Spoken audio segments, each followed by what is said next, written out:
गांधी जी के राजनीतिक गुरु जो थे वो गोपाल कृष्ण गोखले थे।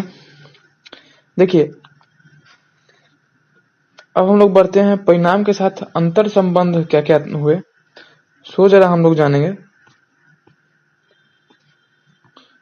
तो चलिए, महंगाई अपने चरम पर पहुंच गई और जो मजदूर जो थे, जो गरीब तबके के जो लोग थे, जो दस्तकार एवं किसान जो थे, वो बहुत बहुत से बहुत प्रभावित हुए। अब साधारण सी बात है, जो छोटे लोग हैं, जो जो निचले स्तर पे काम करते हैं, उनको तो उन पे तो प्रभाव पड़ेगा ही पड़ेगा। तो देखिए दोस्त, आयात जो है वह रुक गया। उसके कारण जितने भी हुए, जो भारतीय उद्योग जो है फले फूले एवं उद्योगपति वर्ग का जन्म हुआ। देखिए दोस्तों, परिणाम क्या क्या हुए और उसके साथ मतलब कि फायदा क्या क्या मिला, सो आप देखिए। और देखिए, किसी भी चीज का ना फायदा और नुकसान दोनों होता है। चाहे आप युद्ध में देख लें, अगर सामने वाली जीतती है तो सामने वाली देश अगर जीतती है तो उसका भी कहीं ना कहीं नुकसान होता ही होता है। तो देखिए, महंगाई अपने चरम पर पहुंची।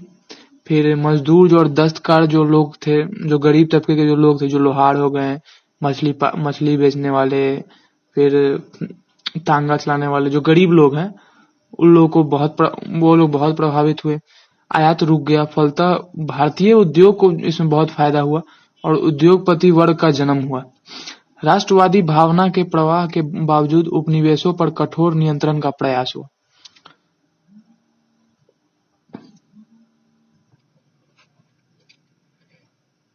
राष्ट्रवादी भावना के प्रवाह के बावजूद उपनिवेशों पर कठोर नियंत्रण का प्रयास। और देखिए, और दूसरा पॉइंट देखते हैं क्या कहता है। 1919 में मॉन्टेग्यू चेम्सफोर्ड सुधार द्वारा प्रांतीय परिषद में सदस्य की संख्या में वृद्धि। देखिए दोस्तों, 1919 का जो मॉन्टेग्यू चेम्सफोर्ड का जो सुधार हुआ था, उसमें ना परिषद में सदस्य की जो संख्या थी वो बहुत बढ़ोतरी हुई थी। और देखिए, प्रथम विश्व युद्ध से उत्पन्न परिस्थितियों ने भारत में गांधीवादी आंदोलन के लिए पृष्ठभूमि का निर्माण किया। देखिए, जो गांधीवादी जो आंदोलन थे, जैसे कि सविनय अवज्ञा आंदोलन हो गया, असहयोग आंदोलन हुआ, तो उसके लिए पृष्ठभूमि तैयार किया। ठीक है, तो चलिए बढ़ते हैं अपने नेक्स्ट टॉपिक की तरफ।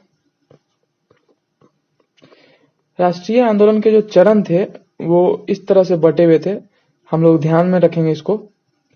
ये बहुत ही वीवीआई है दोस्तों, ये ध्यान में रखिएगा। प्रथम चरण जो है वो 1885 से 1905। देखिएगा दोस्तों, 1885 में ही कांग्रेस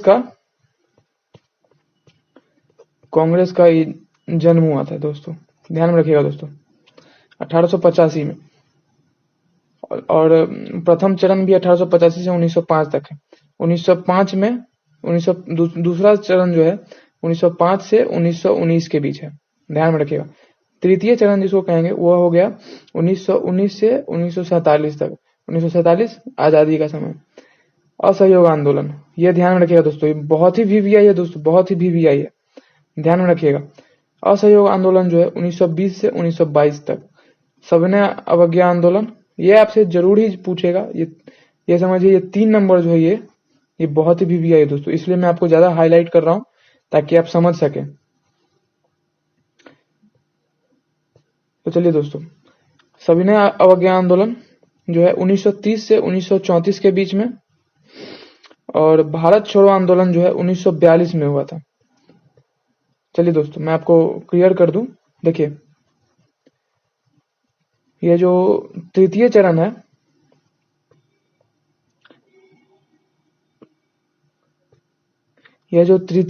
दोस्तों 1919 से 1947 तक। मैं फिर रिपीट कर रहा हूं दोस्तों आपके लिए, आप ध्यान में रखिए, आपके दिमाग में ये बैठ जाए। चलिए आगे बढ़ते हैं। असहयोग आंदोलन जो है 1920 से 1922 में, और सविनय अवज्ञा आंदोलन 1930 से 1934 तक। भारत छोड़ो आंदोलन जो है 1942 में हुआ था दोस्तों, ध्यान में रखिएगा दोस्तों। ये 3 जो है, भारत छोड़ो आंदोलन कब हुआ था दोस्तों, तो 1942 में। सविनय अवज्ञा आंदोलन 1930 से 1934 तक। असहयोग आंदोलन तो 1920 से 1922 तक। चलिए दोस्तों, बढ़ते हैं अपने नेक्स्ट टॉपिक की तरफ, जो कि है असहयोग आंदोलन। देखिए दोस्तों, असहयोग आंदोलन का मतलब क्या होता है, जो उस टाइम पे जो मतलब किसी भी तरीके से मतलब कि जो अंग्रेज थे उनका सहयोग करना बंद कर देना था। जैसे कि उनका कोई भी काम है, जैसे कपड़ा धोना हुआ, चाहे कोई भी छोटा से लेके बड़ा से बड़ा काम तक, उनका सहयोग करना बंद कर देना। इसी को असहयोग आंदोलन कहते हैं दोस्तों। देखिए दोस्तों, इसके बारे में आपको थोड़ा ये बता दूं, थोड़ा ब्रीफली बता दूं कि जो रॉलेट कानून जो था और जलियांवाला बाग जो हत्याकांड हुआ था दोस्तों, वह मैं आगे आपको बताऊंगा। जलियांवाला बाग हत्याकांड कैसे हुआ था, क्यों हुआ था, क्या कारण रहे उसके, ये मैं आपको बताऊंगा। उससे पहले आपको मैं बता दूं कि क्यों असहयोग आंदोलन का मतलब कि जन्म हुआ। गांधी जी ने असहयोग आंदोलन चलाने का निर्णय क्यों लिया, वो मैं आपको बताता हूँ। इसका उद्देश्य स्वराज्य की प्राप्ति था। इसमें समाज के विभिन्न वर्गों के लोगों ने पहली बार व्यापक रूप से भाग लिया। शहरी मध्यम वर्ग की इसमें मुख्य भागीदारी रही। ग्रामीण क्षेत्रों में किसानों, मजदूरों तथा आदिवासियों ने भी इस आंदोलन में भाग लिया। इस प्रकार यह जन आंदोलन बन गया था। देखिए दोस्तों, जितने भी जो मतलब कि जो मध्यम वर्ग के जो लोग थे इसमें इन्होंने भाग लिया, और जो जितने भी जो किसान थे, मजदूर थे, आदिवासी थे, ये सब इस आंदोलन में भाग लिए। इस कारण से इसका नाम जन आंदोलन भी बन गया था। चलिए दोस्तों, बढ़ते हैं अपने स्क्रीन की तरफ। मैंने तो आपको अभी ब्रीफली बता दिया है, अब बढ़ते हैं अपने स्क्रीन की तरफ दोस्तों। देखिए, सितंबर 1920 में कलकत्ता अधिवेशन में असहयोग आंदोलन का निर्णय लिया गया था, जो कि 1 दिसंबर 1920 को नागपुर अधिवेशन में पुष्टि तथा स्वशासन की जगह स्वराज्य का लक्ष्य। देखिए दोस्तों, 1920 के कलकत्ता अधिवेशन में असहयोग आंदोलन का जन्म हुआ था। ध्यान में रखिएगा दोस्तों।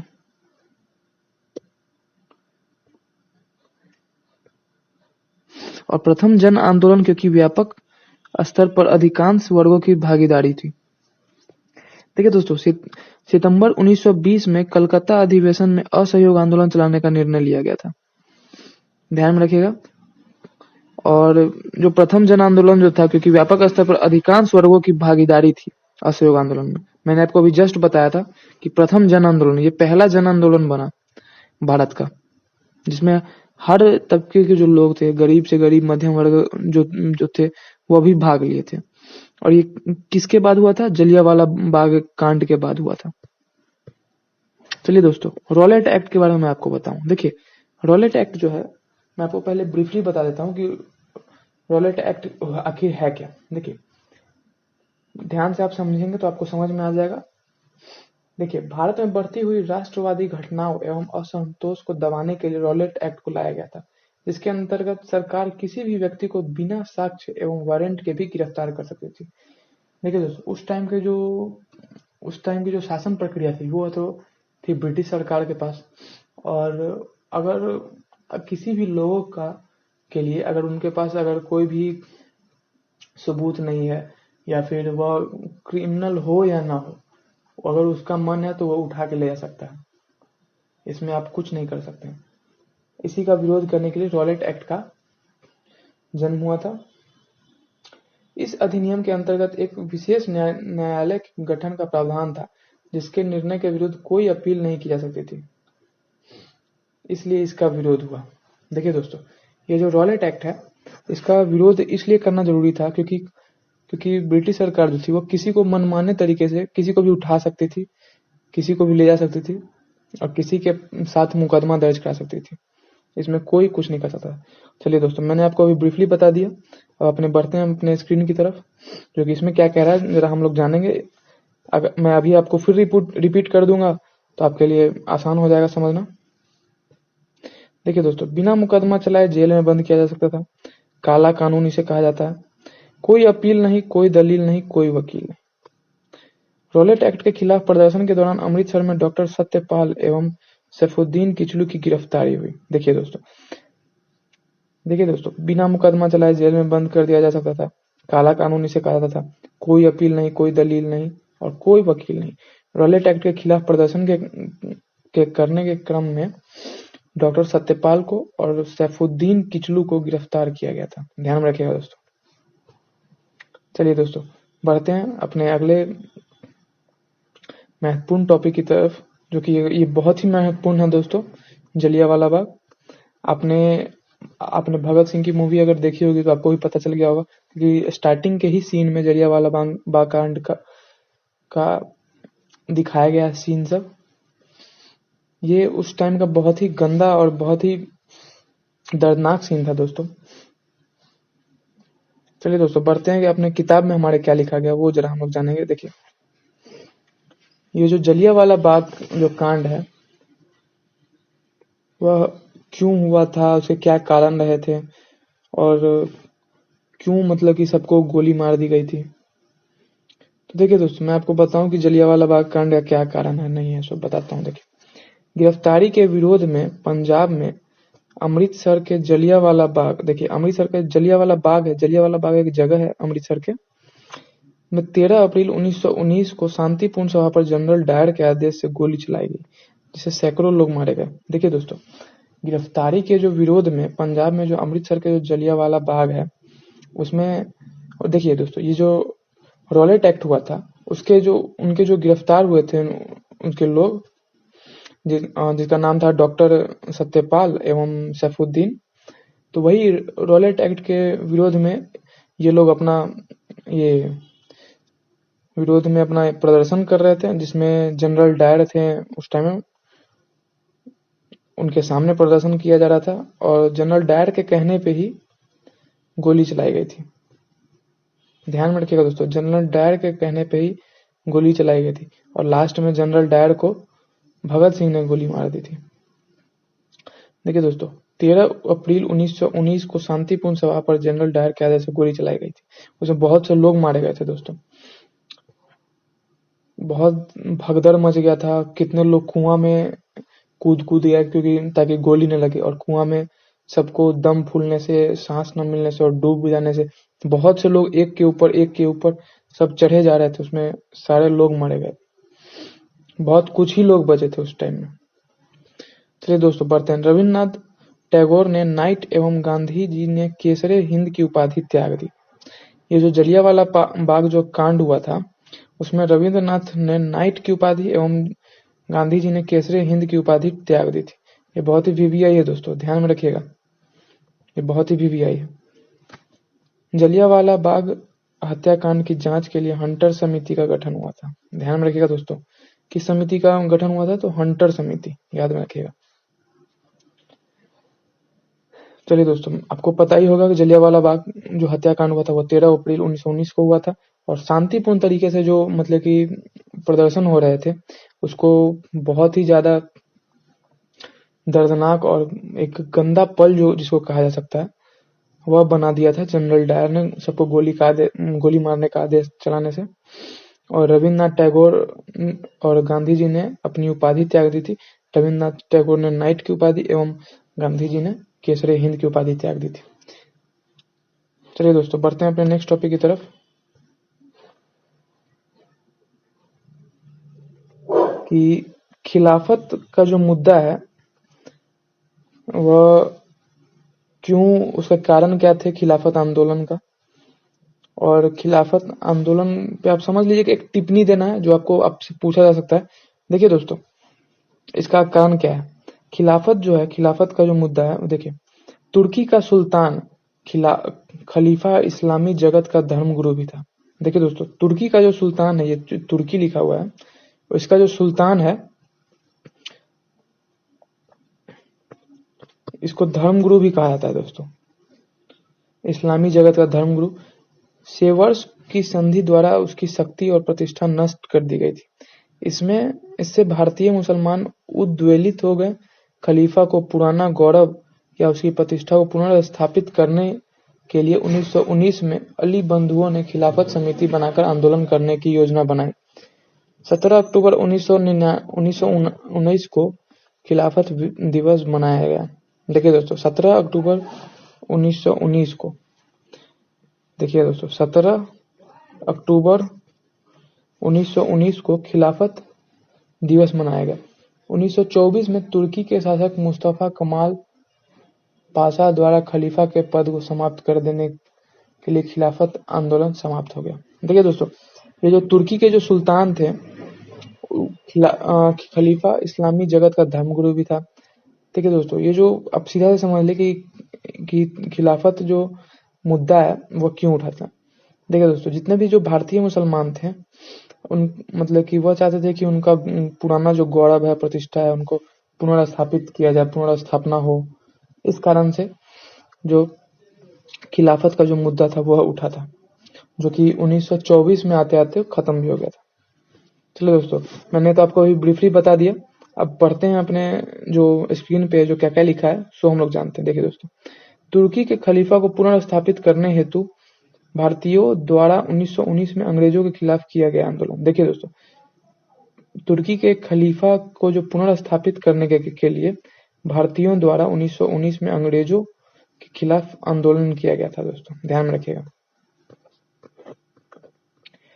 17 अक्टूबर 1919 को खिलाफत दिवस मनाया जाता है। देखिए दोस्तों, यह आप ध्यान में रखिएगा दोस्तों, यह 1 नंबर का क्वेश्चन जरूर पूछता है कि खिलाफत दिवस कब मनाया जाता है। तो 17 अक्टूबर 1919 को। देखिए, अखिल भारतीय खिलाफत आंदोलन के अध्यक्ष जो थे वह महात्मा गांधी थे। दोस्तों ध्यान में रखिएगा, अखिल भारतीय खिलाफत आंदोलन के अध्यक्ष महात्मा गांधी थे। ध्यान में रखिएगा। चलिए अब कार्यक्रम पे पढ़ते हैं हम लोग कि क्या क्या हुए विध्वंसात्मक कार्य जो थे वह क्या क्या थे। देखिए, उपाधि एवं अवैतनिक पदों का त्याग हुआ, सरकारी एवं गैर सरकारी समारोहों का बहिष्कार हुआ, सरकारी स्कूल कॉलेजों का बहिष्कार हुआ, विदेशी निर्मित वस्तुओं का बहिष्कार हुआ। जितने भी जो विदेश से जो सामान जो आते थे, उस जैसे कि कोई भी कपड़ा हो गया और कोई भी जो मशीन था, जो छोटा मोटा मशीन था, उस सब का बहिष्कार हुआ। विधान परिषद चुनाव का बहिष्कार हुआ। देखिए दोस्तों, उपाधि एवं अवैतनिक पदों का त्याग किया गया था, सरकारी गैर सरकारी समारोहों का बहिष्कार हुआ। इसलिए सरकारी गैर सरकारी समारोह का बहिष्कार हुआ क्योंकि उसमें ब्रिटिश सरकार का राज था, इस कारण से। सरकारी स्कूल कॉलेज का बहिष्कार हुआ, विदेशी निर्मित जो वस्तु थे जो बाहर से जो आते थे उसका बहिष्कार हुआ। दोस्तों विधान परिषद चुनाव का बहिष्कार हुआ। ध्यान में रखिएगा। और जो क्या क्या रचनात्मक कार्य थे वो हम लोग अब जानेंगे जल्दी से जल्दी। देखिए, न्यायिक कार्य पंचों द्वारा, ठीक है, और राष्ट्रीय विद्यालय एवं महाविद्यालय की स्थापना हुई, स्वदेशी वस्तुओं को अपनाया गया। देखिए दोस्तों, जितने भी स्वदेशी वस्तु है जैसे कि खादी का आपने जानेंगे ही। देखिए यहाँ लिखा हुआ भी है कि चरखा एवं खादी को लोकप्रिय बनाना, ये महात्मा गांधी का पसंदीदा चीज था, चरखा। तिलक स्वराज्य कोष की स्थापना हुई। देखिए क्या क्या रचनात्मक कार्य हुआ दोस्तों, ये जानेंगे हम लोग। न्यायिक कार्य पंचों द्वारा, राष्ट्रीय विद्यालय एवं महाविद्यालय की स्थापना हुई, स्वदेशी वस्तुओं को अपनाया गया, और जो जितने भी विदेशी सामान थे, विदेशी वस्तुएं थे, वो सबको हटाया गया, उनको जला दिया गया। चरखा एवं खादी को लोकप्रिय बनाया गया ताकि लोग खुद से अपना कपड़ा या कोई भी चीज सिल सके, बुन सके। तिलक स्वराज कोष की स्थापना की गई। चलिए दोस्तों, अब ये महत्वपूर्ण है दोस्तों, चौरी चौरा कांड। यहाँ आपको उतना डिटेल में नहीं बताया, लेकिन आपको आगे अच्छे से डिटेल में मालूम पड़ेगा। जानते हैं, जितना आपके बुक में लिखा है उतना मैं आपको बता दूंगा।